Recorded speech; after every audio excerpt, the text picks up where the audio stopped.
Jesus said, "Do not think I came to bring peace on earth. I did not come to bring peace, but a sword." Jesus came to bring division to earth. In the Old Testament, we were reading about how the Jewish people were waiting on their Messiah. The Messiah was going to be like a king. And a king is what you wait for, who's going to bring peace to a land, who's going to put order, who's going to rebuild the country, who's going to have provision of wealth.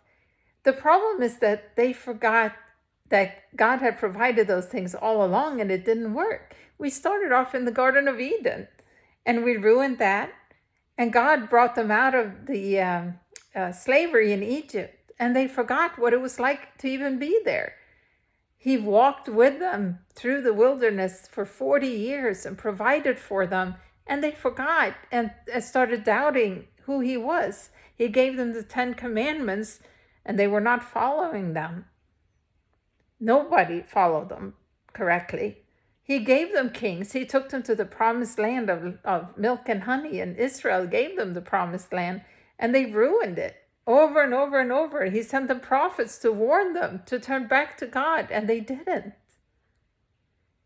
The problem is that men have evil thoughts and deeds from their hearts. In John 3:19, Jesus said, "I came as light into the world, but men hated the light." Men prefer darkness because they want to hide their evil deeds and thoughts from God. We think evil, jealousy, slander, greed, lust, envy, selfishness, idolatry, anger, drunkenness, adultery. We are in competition with each other.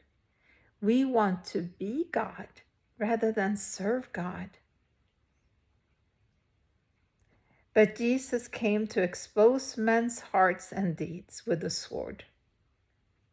But he gave us a gift. If we want to receive God's perfect love through Jesus Christ by being born again and let our hearts be circumcised from evil, we can receive eternal life and we can give perfect love and be light to other men.